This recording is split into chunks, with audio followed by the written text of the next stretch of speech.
हम यहाँ पर अनुभव कर रहे हैं, पूर्ण देश में यही वातावरण है।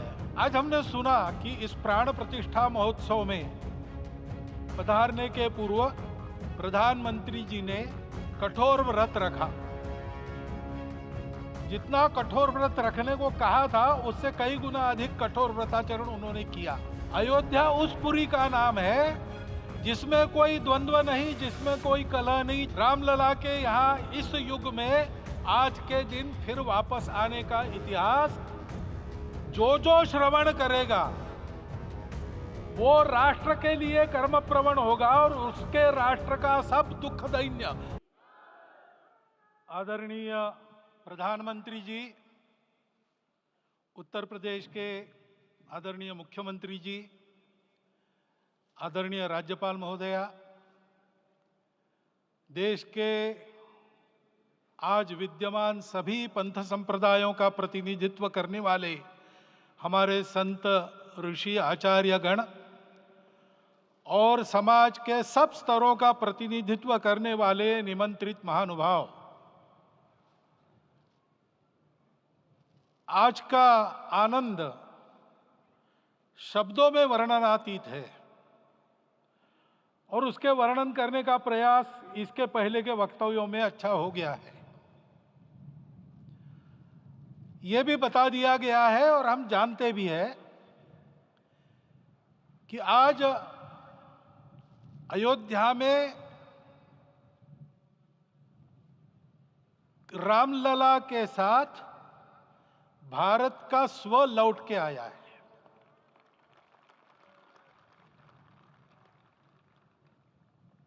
और संपूर्ण विश्व को त्रासदी से राहत देने वाला एक नया भारत खड़ा होके रहेगा, इसका प्रतीक आज का कार्यक्रम बन गया है।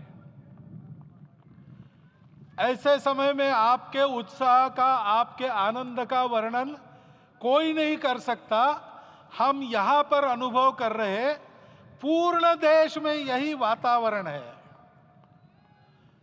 छोटे छोटे मंदिर के सामने दूरदर्शन पर इस कार्यक्रम को सुनने वाले हमारे समाज के करोड़ों बंधु वहां पहुंच न पाए, ऐसे घर घर के हमारे नागरिक सज्जन, माता भगिनी सब भाव विभोर है, सब में आनंद है, सब में उत्साह है। और ऐसे समय में जोश की बातों में थोड़ी सी होश की बात करने का काम मुझे ही दिया जाता है। आज हमने सुना कि इस प्राण प्रतिष्ठा महोत्सव में पधारने के पूर्व प्रधानमंत्री जी ने कठोर व्रत रखा। जितना कठोर व्रत रखने को कहा था उससे कई गुना अधिक कठोर व्रताचरण उन्होंने किया। मेरे पुराना उनसे परिचय है, मैं जानता हूं वो तपस्वी है ही,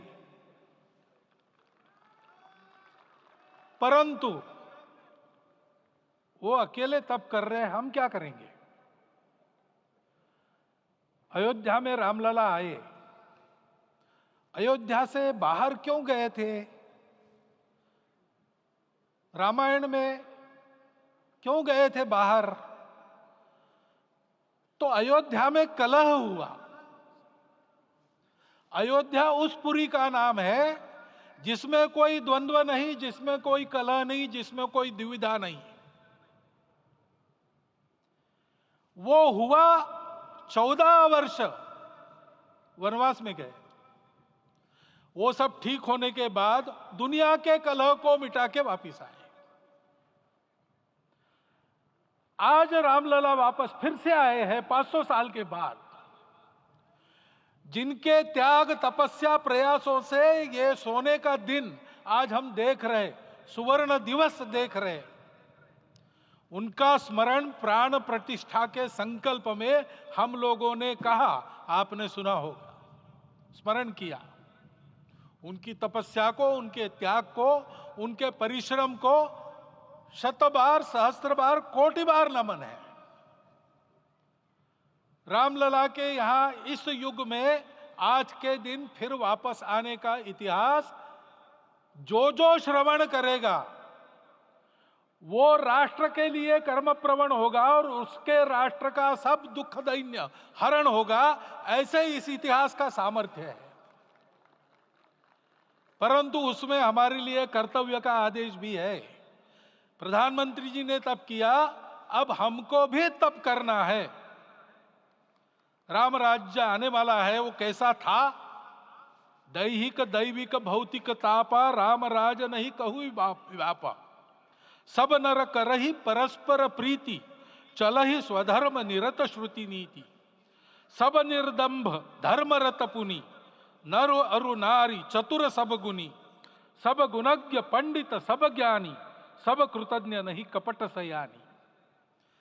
राम राज्य के सामान्य नागरिकों का जो वर्णन है, हम भी इस गौरवमय भारतवर्ष की संतानें हैं। कोटि कोटि कंठ उसका जयगान करने वाले हमारे हैं। हमको इस प्रकार के व्यवहार को रखने का तप आचरण करना पड़ेगा। हमको भी सारे कलह को विदाई देनी पड़ेगी। छोटे छोटे परस्पर मत रहते हैं, छोटे छोटे विवाद रहते हैं, उसको लेकर लड़ाई करने की आदत छोड़ देनी पड़ेगी। आखिर है क्या? ये बात बताई, वो सामान्य नागरिक कैसे थे? निर्दंभ, प्रामाणिकता से आचरण करने वाले, केवल बातें करने वाले नहीं और बातें करके उसका अहंकार पालने वाले नहीं थे। काम करते थे, आचरण करते थे और अहंकार नहीं था, ऐसे वो थे। और धर्मरत थे, यानी क्या थे? इस पर कठिन भाषा में प्रवचन बहुत लंबा हो सकता है, लेकिन थोड़े में धर्म के जो 4 मूल्य जिनकी चौखट पर धर्म है, ऐसा श्रीमद् भागवत में बताया है, सत्य करुणा शुचिता तपस, उसका आज हमारे लिए युगानुकूल आचरण क्या है? तो सत्य कहता है कि सब घटों में राम है, ब्रह्म सत्य है, वही सर्वत्र है। तो हमको ये जानकर आपस में समन्वय से चलना होगा, क्योंकि हम चलते हैं, सबके लिए चलते हैं, सब हमारे हैं, इसलिए हम चल पाते हैं। और इसलिए आपस में समन्वय रखकर व्यवहार करना, यह धर्म का पहला जो पैर है, सत्य, उसका आचरण है। करुणा दूसरा कदम है, उसका आचरण है सेवा और परोपकार। सरकार की कई योजनाएं गरीबों को राहत दे रही, सब हो रहा है, लेकिन हमारा भी कर्तव्य है, ये सब समाज बांधव हमारे अपने बंधु है। तो जहां हमको दुख दिखता है, पीड़ा दिखती है, वहां हम दौड़ जाए, सेवा करें, दोनों हाथों से कमाएं, अपने लिए न्यूनतम आवश्यक रखकर बाकी सारा वापस दे, सेवा और परोपकार के माध्यम से। यह करुणा का अर्थ आज है। शुचिता पर चलना है, यानी पवित्रता होनी चाहिए।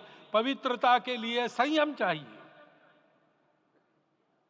अपने को रोकना है। सब अपनी इच्छाएं, सब अपने मत, सब अपनी बातें ठीक होंगी ही ऐसा नहीं, और होगी तो भी अन्यों के भी मत है, अन्यों की भी इच्छाएं हैं। और इसलिए अपने आप को संयम में रखते हैं तो सारी पृथ्वी सब मानवों को जीवित रखेगी। गांधी जी कहते थे, earth has enough for everyone's need, but it cannot satisfy everyone's greed. तो लोभ नहीं करना, संयम में रहना और अनुशासन का पालन करना, अपने जीवन में अनुशासित रहना, अपने कुटुंब में अनुशासन रहना, अपने समाज में अनुशासन रहना। सामाजिक जीवन में नागरिक अनुशासन का पालन करना। भगिनी निवेदिता कहती थी कि स्वतंत्र देश में नागरिक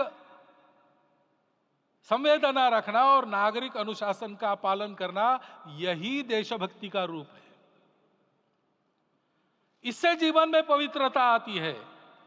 और तपस का तो मूर्तिमान उदाहरण आपके सामने आज दिया गया। व्यक्तिगत तपस तो हम करेंगे, सामूहिक तपस क्या है? संगच्छध्वम संवदध्वम सम वो मनांसी जानता।